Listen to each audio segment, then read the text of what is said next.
Assalamu alaykum, hörmətli qarindaşlar. Bugün sizlərə yeni bir tema toğrusunda sözləməkçi. Bu temamızın ismi İngilizcesi blackmail. Bunun Uyğurca bevasitə tərcüməsi olmağanlıq üçün bunu mən onun Türkçədəki tərcüməsi boyunca şantaj deyə elişni layiq gördüm. Bu blackmail degan bu İngilizce sözünün ki tüz tercümesi qara mektup tapşırıb almaq degandek ma'noda keladi, obrazlıq bir şekilde. Bu degan gap, bunu men oddiy tilda tushuntirsam, bir odam tuyuqsiz bir kuni pochtadan bir posilka tapşırıb oladi. Bu posilkaning ichida o odamninki başka bir ayoldan bo'lgan nashayan ishlarning videosiningki kopiyasi chiqadi. Ondan bir parcha xat bor uning ichida. Ya'ni biz sening bu nomusliq ishingni haqidagi bu videoni qo'lga tushirdik, yoki bunu biz olgan, yoki sana bu qiltaqni biz qurgan. Endi sen bizningki mavu degan yerimizdan chiqsa, mama ishimizni qilsa, agar qilmaydigan bo'lsang, biz buni butun jamoatga ya matbuot orqali ya xat orqali shundaq ya boshqa bir xil shaklda tortib seni sazoy qilamiz, sharmisor qilamiz deydi. Shuning bilan bu odam qo'rqqanidan avval uloqat g'azabni boqadi, undan keyin g'azablanishdan keyin ish oqmaydiganligini ko'rgandan keyin ularning telefonini oladi yoki ular telefon qilish orqali labbay agar mo'shinlar jamoatga bildirmay beshiqtirib qo'ysanglar, men sizlarningki har qanday ishinglarni qilishga rozi deydi. Shuning bilan bu odamning bo'yni xuddi itning bo'yni tasma bilan bog'langandek bog'lanadi. Bizning odatdagi tilimizda bo'yni tasmalangan yoki tasma bilan bog'langan deymiz-ku. Shuning bilan bu tasmadan bir umr chiqib bo'lmaydi, chiqamaydi. Zada bununki bunu işqilayotganning qo'lda ashu pak satchilikninki ashu isbotli borkan, ham uningda onun oshkorlanib ketishdan bo'lgan qo'rqinish borkan, uningki ularga ishlagan, qul kabi ishlagan. Bu nuqta elbette vaqtida shantaj ma'lum bir shaxsni yoki guruhni mushkil shakldagi satchiliklar orqali to'zoqqa dastib, ularni qo'rqitib, ular besim silib, besim tushirib va tahdid silish orqali ularni o'zi xohlamagan bir ishni qilishga majburlash, qilmishni ko'rsatdi. Bu qonunga xilof, axloqqa xilof bir qilmish hisoblandi. Amerikaning qonunida shantajga qilguvchilarga odatda 10 yillik kesim berildi deb qaraldi. Ammo bu Amerikaningki siyasi ve başka sahasida intayin keng qo'llanılayotgan, hem onun ta'siri intayin qo'rqinchli, hattoki cho'chtarlik bo'layotgan bir qonunsiz qilmishga kirdi. Bugungi bu temamizga aloqador intayin muhim bir misol yaqinda, ya'ni bir oy bo'lmadi dahi oldida oshkorlanayotgan Epstein seçilikiga alaqadar qonun sotuninki xotirlari.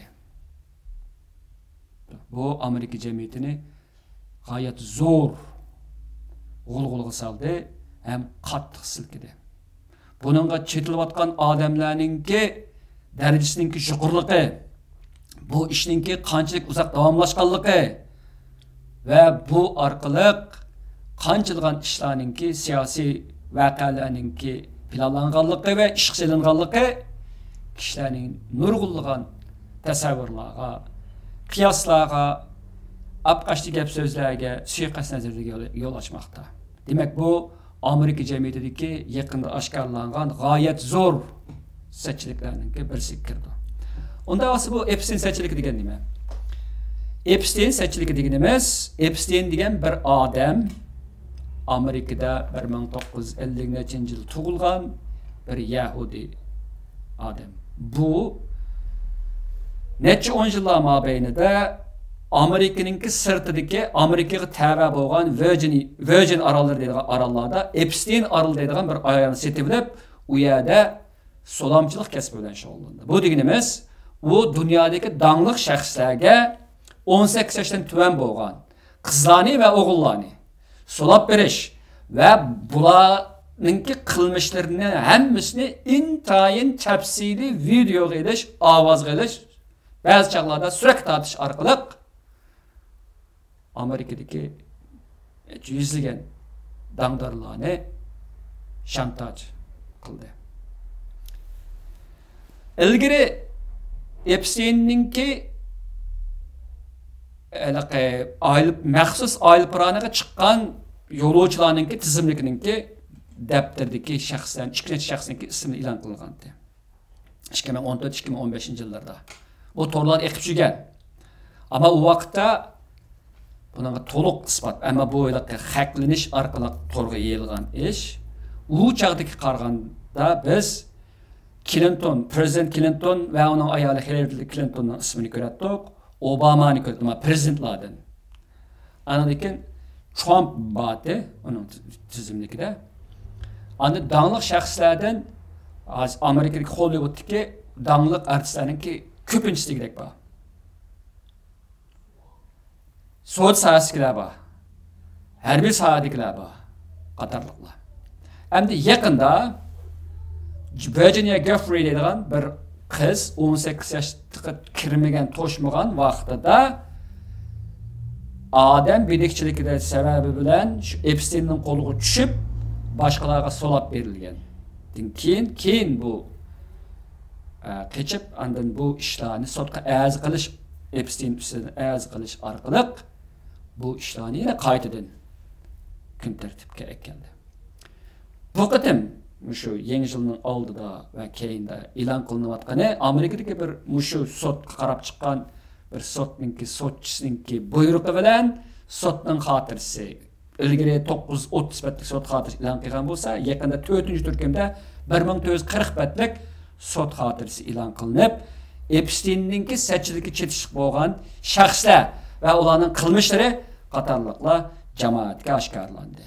Endi bu qatimliq sot xotirasida ismi tilga ilinayotgan shaxslarningki dangdorligi bizni haqiqatan cho'chitdi. Hayron qoldirdi emas, balki g'oyat zo'r darajada cho'chitdi. Bular kimlar? Bular masalan hozirgi Angliyaning podshohi Charles'ninki inisi Shahzoda Andrew. Bu var. Bill Clinton var. Donald Trump'ның ismi tilga ilingan, ammo bu sot xotirasida Donald Trump'ninki aralığı bağlılıqqa ait hech qanday bir isbot yo'q. Ammo Donald Trump'ninki Epstein ve onunki hamroyi, aşıqi ve sodi sheriki, yani bu qiltaqchilikdagi sheriki bo'lgan Ghislaine Maxwell degan ayoldan tushgan rasmlar bor. Trump'ninki. Anadaki Naomi Campbell deydigan bir model ayol bor. Qartellik. David Copperfield danlıq sehrgar. Leonardo DiCaprio danlıq Hollywood kino artisti, Titanic'dagi baş rol algan. Alan Dershowitz degan Yahudilarning ishidan chiqqan danlıq qonun shunos advokat. Bu yaqinda ma'lum bir xabar deyilishicha, Janubiy Afrika Isroiliyaninki G'azada ilib berilayotgan ishlarni irqiy qirg'inchilik bilan ayblab xalqaro jinoiy ishlar sudi sunda. Isroiliya Alan Dershovichdan iborat bu Yahudi bu advokatni İsrailni aqlashga taklif qildi deyildi bu xabar. Ammo qanday bo'ladi, uni kelgusida ko'ramiz. Al Gore Amerikaning ilgirki muavin prezidenti. Bu qonun xotirasida, sot xotirasida uning ismi chiqdi. Eng g'alitiri bizni cho'chitganning ustiga hayronlikni qatadigan bir shaxs Stephen Hawking. Stephen Hawking ba'zan bilishinglar mumkin, u Newton, Einstein'dan keyingi 3-büyük fizik ishlab chiqarilgan, o'zi meyib olib qolib, meyiblik o'rniga o'ltirib qolgan, ham dunyoni zil-zil sağan vaqtning tarixdan kitobning avtori Stephen Hawking. Buning ismi zikr qilinadi. George Lucas, bu dаңlıq Hollywood'daki kino artisti qatarlıqlar. Xoş. Unda bolğan vaqtida bu qadar zor şəxslərə çetişlik bolğan, bu qadar zilzilik bu sətçilikninki aqısdaki şəxs bolğan Jeffrey Epstein kim? Ghislaine Maxwell kim? Onun aşıqı. Jeffrey Epstein naiti bir adətki Yahudi ailəsində doğulğan, New York doğulğan, Amerika puhrası. Keyin o başqa dövlətlə puhralıq alğan. Mesela Avstriyanikini alğan, qatarlıqlar. Andan o dəstədə Dalton College'da oxutuşluq qıyğan, amma oxutuşluq qılıyatqan vaxtda qızıq oxuşlarga poxurluq qilishdan məktəbdən eydəlgən. Keyin o bu işini qılıb qış arqılıq az ötməy bu dаңlıq bir bay Wexner degan Yahudi bir bayğa qolasız işləb, onunğa pul muamele məsləhətçisi oldu. Nurgulğan şirketlərin pul muamele məsləhətçiligiga və başqa şirketlik məsləhətçilik şirketlər. Ən axırısı bu Virgin arını seti bilib, Virgin arısı özü Epstein arını seti bilib, bununğa nurgulğan müəssisələri toluq bolğan bir yürüş, bir payışxandək bir müəssisəni inşa qilish arqılıq nurgulğan dаңlıq şəxslərə qarata şantaj operasyonu elib bağlan. Onda bolsa yana bir sual kelib chiqadi bu yerda. Unda o vaqtda bu Epstein bu qatımı sətçilikning işidagi eng oxirida tug'an, ham buni butunlay bir qo'lliq kontrol qilayotgan shaxsmi? Unda emas. Uni aqsim shaxslar bor. Ammo bu shaxsda ko'rinmaydi. Ko'rdig'imiz Epstein bilan uning oshiqi Ghislaine Maxwell'ninki yuzi. Epstein 2019 New York'daki en qattiq qo'g'dildigan bir turmada o'zini o'ldirib oldi deb e'lon qilindi. Uningki oshiqi Ghislaine Maxwell hozirmi turmada. Ghislaine Maxwell Angliya fuqarosi. Buning dadisi Maxwell apandi Oxfordni bitirgan intayin shirliq shaxs. Ba'zi ma'lumotlarga va uçurlarga, g'aybat shikoyatlarga va suiqasd natijasiga ko'ra Maxwell cho'ng josuslik tashkilotlariga, istixborot tashkilotlariga ishlaydigan 3 qirliq josus deb qaraldi.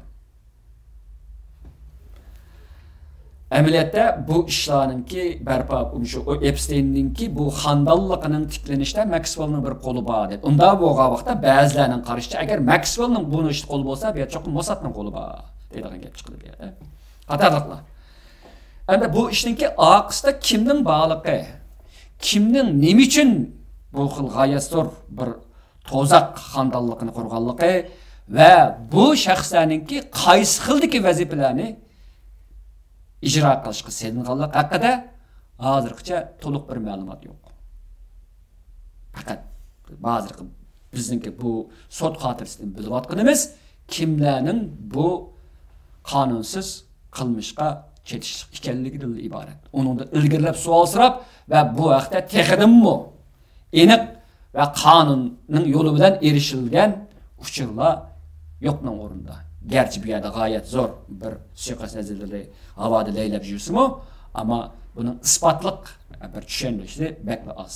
Ama meyli bir yerde ispatlık, gerçi bir yerde bir ispatlık tushuntirishlar kamchil bo'lsinmi, shuni ko'rilish ta'sir ki, ta ki Clinton, eğer Obama, eğer Trump ve başka prezidentlar, siyasiyo'lar, Hollywood'daki artistlar, direktörler ve pul muamele magnatlar qatarlıqqa chetilishga bo'lgan bo'lsa, bu bütün dünyanınki takdirini belgilaydiganlarninki tizginninki ma'lum bir qo'llarninki boshqarish ekanligini ko'rsatib berdi. Unda bo'lsa bu qo'llar kimlar? Bular dunyoni qaysi yo'nalishga boshlamoqchi bo'lgan, qaysi maqsadga yetmoqchi bo'lgan. Bular orqali yetkili bo'ladi, chunki dunyodagi eng qudratli bir davlatninki prezidentlar bularning qo'lidan olqinda bo'lgan vaqtda u chaqda nimani qilib bo'lmaydi deysiz. Ishninki qo'rqinish tartibi shu. Xo'sh. Hamda biz bu nima bilan, shantaj bilan bu casusluq təşkilatlarınınki münasibət haqqında sözləyli. Şantaj casusluq tarixida anca yenilik emas. Qadamdan tartib bunu satanglar yelisi deyilgan. Yani insanlarni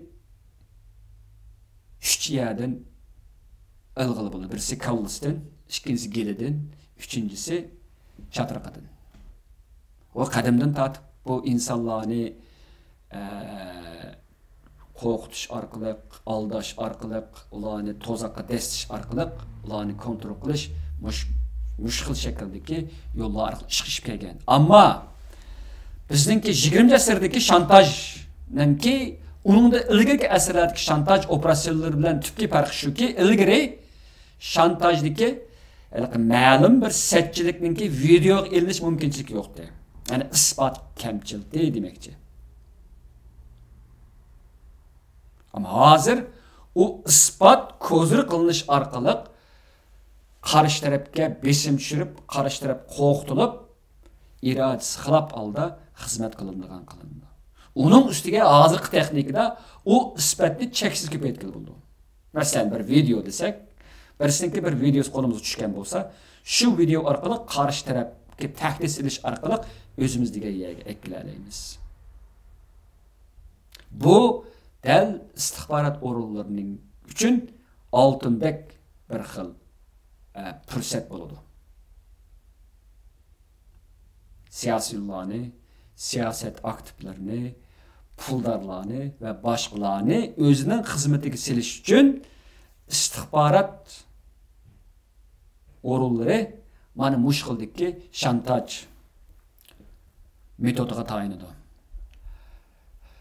Albatta bu shantaj haqidagi ishlar dunyodagi dangliq istihbarat organlarininki yoki inglizcha gap bor, uch harflik tashkilotlarninki hammasi qo'llanib kelayotgan narsa. Buning ichida bir nimasi yo'q, seqi yo'q. Hammasi qiladi bu ishni. Gerçi fakat ularning rezillikdagi farqi ozgina farqlanishi mumkin, ammo vositalanmaslik boshqa ama tamamen o'xshash. Bu jihatda to'xtalishning hojati yo'q. Bo'lapmi bu jihat mashhurlari sovuq munosabatda urushda Rossiyaning nurg'ulg'an shantajga oid operatsiyalar bo'lgan nurg'ullar g'alaba qilgan deyiladi. Hamda bizningki bu yerda yana bir qistirib qo'ydigan emas, hamda shantaj üç harflik tashkilotlar qo'llanilgan birdan bir vosita emas. Chunki shantajni qo'llangan vaqtimizda shantajlanuvchiga nisbatan ko'nglida bir xil o'chmanlikni saqlaydi. Har vaqt uningdan qutulishni izlaydi. Ba'zilari uzil-kesillar shu pullab ketadi, qutulishga ko'zi yetmay, qutulishga tirishmaydi shunday bo'ladi. Qutulishmi ta'sir olsa bundan. Chunki o paket aşı nemininki satchilikninki paketi qarshi tarafdan qo'lda bo'ldi ekan, uni amma tas hatta mumkin emas. Ishdanki ochiqish kerak mana shu. Shu sababdan buningga nisbatan nurg'un odamlar jon dil bilan ishlamaydigan ish bo'lib qolishi mumkin. Shunga bu istihbarat tashkilotlari boshqa usullarni, masalan, ularning ideologiyasini tekshirish, masalan Amerika'daki birisi kapitalizmden ait ümitsizlengen bolsa, onu sosyalistik ideya, başka ideyalarla kızıqtırış arqali onu casusluq silish, qatarlıqlar. Eğer o gerçi onunki bir şantaj bo'ldi ish olmasmi, ammo uningda pulga nisbatan bir qiyinchiligi bo'lsa, o yerda bir nim bo'lsa, ehtiyoj bo'lsa, bunimi ashniki ehtiyojini chiqish qilib turib, uni ozdirib o'zininki xizmatiga casusluqqa saqlib bo'ladi, o qatarliq. Demakchi, uni shantaj berdim. Ammo shantaj bunun içindeki en qabih ve en önemlisi buldu bu. Şantajdaki, hani biz Epstein'e girelim de. Epstein'ninki seçilikninki en korkunçluk tarafı anında kılınamatkan cinayetler adetteki bir paşvazlık cinayeti emez. Onunla to'xtab qolmaydi. O Qur'onga yetmeyenlerge cinsi aloqa bo'lishdan ibaret hem kanun cihatte, hem ahlak cihatte, hem dini cihatte en qabih deb qaraldigan cinayetden yetiştik bu. Demek şantajdaki cinayet qancha qabih bo'lsa, şantajlanğıçınınki uningdan qutuluşu shuncha tez kuchli, hem şantajlanğıçınınki bu arkalık erişmekçi olan nişanımı o kadar korkunç kıldı. Demek Epstein şantaj tarihinde bir adamını şantajlaştı ki en kabih bir vasıtanınki tipik misali buldu bu. Eğer bir prezident bir ayarlan tutulup kalsa, mesela Clinton Monica Lewinsky ile tutulup kalgan. Ama onun da öz aklap ütep gitti. Ma'lum cihatte aklap üteyaledi demekçi. Ama manınlık işte Clinton red kıp baktı. Başta. Onda iş yok bu dep baktı. Ama Clinton'ninki aylık ranga çıkanlıkta 170'e çıktım çıkanlık. Hatırsı ba dep karılıp da hazır. Gerçi o sotku çıkıp bu nesli bulmagan bolsun. Buna aklamak ters çıktı. Onun üstüne eğer hakikaten Clinton 18 yaşlık toşmagan kızlar bilen naşayın münasebetli bolgan bolsa, bunu aklamak mümkün bolmaydı. Eğer bunu ispatlan sotku çıkıldı bolup kalsa. Bu kadar oynalgan bir şantaj operasyonu bu. Hoş. Hem de özümüzün kipirge kileyle hem de sen suya sürülle. Xitay istihbaratınınki şantajdan paylanganlığa ait nurgulluğun eserlerimi yakın ilan kılınmadı. Hem kızık yeri Epstein'ninki bu sot hatırı ilan kılıngan vakitinin özü de şununla bir vakitte Amerika'nınki FBI, Xitay, Kore ve başka devletlerninki mu Amerika'daki siyasilerini ve sosyalistik şahıslarını kıltak düşürüşki şantaj operasyonu bir kısım sürdü paşhallarınki ve paşvazlık kılmışlarının bağlılığı oturgu çıktı. Demek bu Epstein'li kımmavatı da bu ne degen gep? Bunun da bazı devletlerninki istihbaratları mı bu işini kılıvatı da ilgiri mi kıp gelgen, ağzır mı kılıvatı da bunun degen mi kılıvatı da degen gep. Abay men degenimdek şantaj istihbarat operasyonu intayin gerçek vas inta kabik bolsa mı ama önümü şu kadar zor az bedel bilen köp önüm hem uzun müddetlik bir önüm kazanılgan bir xil kabik bir vasıta. Hatta elbette bunda bir vasıtani herkes başka koymaydı. Bunu bilisizler.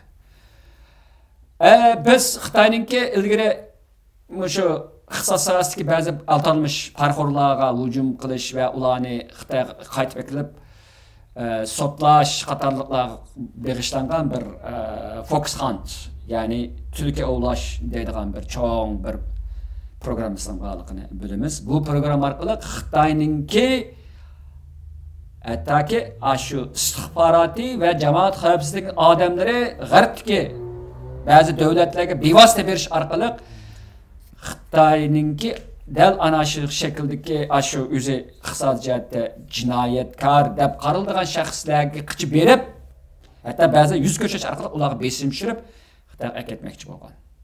Ba'zilari Xitoyga ketgan.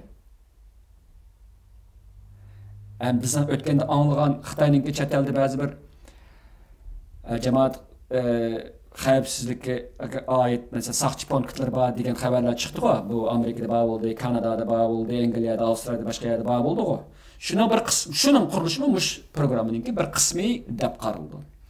Bu shu yerda turishliq Xitoyga qarshi ish qilgan shaxslarni, guruhlarni qo'rqitish orqali ularni ya ishidan voz kechtirish ya ularni Xitoyga qaytarishga qiziqtirish va shu orqali ularni Xitoyda yo'qotishdan iborat mana shu maqsadni chiqish qiladi deyishga bo'ladi. Hamda uningdan sirt Xitoyninki bu şantaj operasyonininki eng chong qurbonlarining birisi albatta Uyg'urlar. Bundaq deyishimizning sababi Xitoylar Uyg'urlarni, chet eldagi Uyg'urlarning qo'li orqali turli shakllarda ularga besim tushirish, ba'zi Uyg'urlarga yoki vatandan chiqib turib bevosita besim tushirish, ham bu Uyg'urlarningki urug' tuqqanlari va boshqalarni so'zlatish orqali ularga nasihat qilgan qiyofatda ularga besim tushirish orqali ya qilayotgan ishni to'xtatish, ya vatanga qaytish da'vat qilish qatorliq shakllarni o'zishgan. Bu taqsal siylaraq shakllar. Endi bundan başqa qabiyrak şəkilləri var. Aldı bilan biz şu bu nimede bu istihbaratda ve psikologiyada ki istihbarat psikologiyasida bunu hissiyati şantaj deyildi. Emotional blackmail deyildi bu. Bu degende bu asasen bizdinki qo'rqinchimiz, bizdinki burchimiz qatorliqlarni qo'zg'atish orqali bizga bu orqali besim tushirib, bizdiki gunoh tuyg'usini oshirdi. Oxirisi degan yerga bordi. Masalan, buning eng echinishliq va qalbimizdan menga o'chmaydigan bir shakli Xitoyninki Misrdagi o'quvchilarni qaytarib akitish operatsiyasida mana shu hissiyatiy shantajni ishlatdi. Vatandagi ota-onalarimiz Misrda o'qiyotgan bolalarga telefon qilib, Xitoyninki besim orqali ağlağı besim tushirib, vatanga qaytishga da'vat qiladi. Qo'rqdi, bolalar qo'rqaydi. Ota-onaning derkidan salomatligi va paravanli qator nurg'un narsani ansiraydi. Buni qo'rqitishni bu barliqqa keltirdi. Anadan keyin farzandininki ota-onasi bo'lgan bir burch tuyg'usi bor. Buni o'ynaydi. Oxirsida agar bormasam, meni menga ko'rolmaysan degan vaqtda ota ya ona bolada gunoh tuyg'usi qo'zg'atildi. Shuning bilan qo'rqinch, burch va gunoh tuyg'usi bir 3 tuyg'u birlashgan vaqtida u bola bo'ldilar, nima ko'rsam ko'ray deb ketib qolishi mumkin. Shuning bilan izraksiz yo'qoldi. Demak, Xitoyninki bizningki ishchimizdagi mana shunday hissiyatiy blackmail orqali nurg'unlagan kishilarimizni o'zining irodasiga xilof oldi qaror oldigan qilish orqali ya ularninki jenig'zomi bo'ladi, ya ularni bo'yni bog'langan ishtilarga aylantirdi. Meningki bu vaqtda vatanda anglagan bir gapim bordi, keyin chet eldan men jiq angladim. Bu shu shantaj haqida bu nima hissiyati shantaj emas bu. Ya'ni ayni vaqtda o'ttir sharqda ko'zga ko'ringan bir Uyg'ur shaxs bo'ldi ekan. Bu shaxs shu 80-yillarning oxirida ehtimalim vatanga bir o'mak bilan keladi ekan. Kelgandan keyin shu satanglar yelisining to'ziqiga tushidi ekan. Qaytib ketgandan keyin Xitoy istixborotininki halaqa qari maktubini topshirib oladi ekan. Shunga ikkinchi Uyg'urlar haqida gap qilmaydigan bo'ldi ekan. Asli gap qilayotgan odam ekan. Shantajdan keyin shu siyosatga chetishib ketmaydigan bu panmar, bu işte aralashgan qiyofatga chiqib, shuni aran saqlab qola oladi ekan demakchi bu. Demak, bir odam, g'olliq bir odam shantajdan keyin qiltiq orqali nima vayron qilindi ekan degan gap. Men keyin bir jiq odamdan angladim. Ama bunun men to'liq isboti bo'lmaganligim uchun men faqat buni bir misol sifatida olaman. Anandan keyin meningki materialda ko'rganim va bir necha anglagan bir gapimda chet elga ma'lum bir vazifa bilan chiqarilgan har qanday bir Uyg'urningki shantaj materiallari Xitoyning qo'lida bo'ladi. Agar u ayol bo'lsa, uning yalang'och rasmlari Xitoyning qo'lida bo'ldi. Misol, u chiqqandan keyin hattoki u degan yerdan chiqmay Xitoyningki tasmasidan bo'shanmoqchi bo'lsa, rasm qaytadan ularning esiga silinib, ularga qo'rqoq silindi. Ularning davomli ishlashiga besim tushirildi. Shuning bilan ular davomli ishlashga majbur. Hattoki ba'zi ayollarning rasmida naiti sharmanda ko'rinishlar bor bo'lgan bo'lib, bu orqali Xitoy ularning tizginini necha ming kilometrda turib, bir necha rasm va videolar orqali kontrol qilib turdi. Unda chet elga chiqib, bir vazifa bilan chiqayotganlar aldirab Xitoyningki tasmasidan qutulanmaydi degan gap. Xitoy istixboroti chet elga chiqadigan Uyg'urlarning hamon bir kuni o'zininki tizgindan qochib chiqish mumkinchiligining borligini oldin ola ko'rib yetgachga, yoki bunda bir ehtimollik har zamon mavjud bo'lg'achqa, ularni shantaj orqali, eng qabih yo'l orqali mangulik qul qilmoqchi bo'ldi. Hem bu maqsadga yetdi. Shuning uchun Xitoyning qiltiqiga tushib, Xitoyning xizmatini qilayotgan Uyg'urlar bo'ladi ekan, ularningki Köpünçüsünki bundan qutulish, mutlaq köp qismi qutulishi intan tez kishidi. Nima uchun? Chunki shantajning isboti Xitoyning qo'lida. Xitoy ularni bosh baqa chet elga qo'yib etmaydi.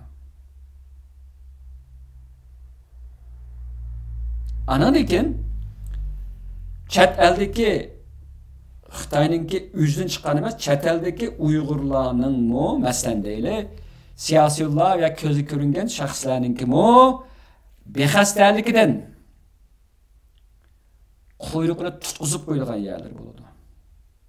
Agar buning isboti Xitoyning qo'liga tushib ketsa, Xitoy buni ko'zir qilish orqali ash shaxsni o'ziga ishashga qistaydi. Yo'q deyilsa, buni oshkorlab o'tamiz deyildi. Turli shaklda oshkorlik bo'ldi buni. Shuna u shaxs amalsiz deganimizda qo'rqinch ostida baş egib Xitoyga ishlaydi degan gap. Buningda biz shantajninki bizning oramizdagi intayin nurg'un Uyg'urlarni qanchalik darajada kontrol qilayotganligini qiyos qila olamiz. Nurg'un odamlar nomus qilishdan qo'rqadi.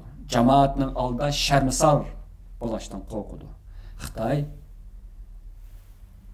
mana shu qo'rqinch hissidan foydalanish orqali o'zining maqsadiga yetadi.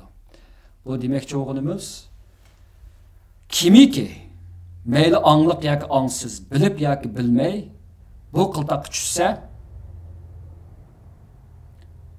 uni mangulik nasbas qilmasqan. Bu intayin bir qo'rqinchliq qarg'ishga o'xshaydigan bir hayotga o'xshaydi bu. Shantaj qilib qilish. Endi aramızda men oxirgi bir sözüm, tavsiyamning birisi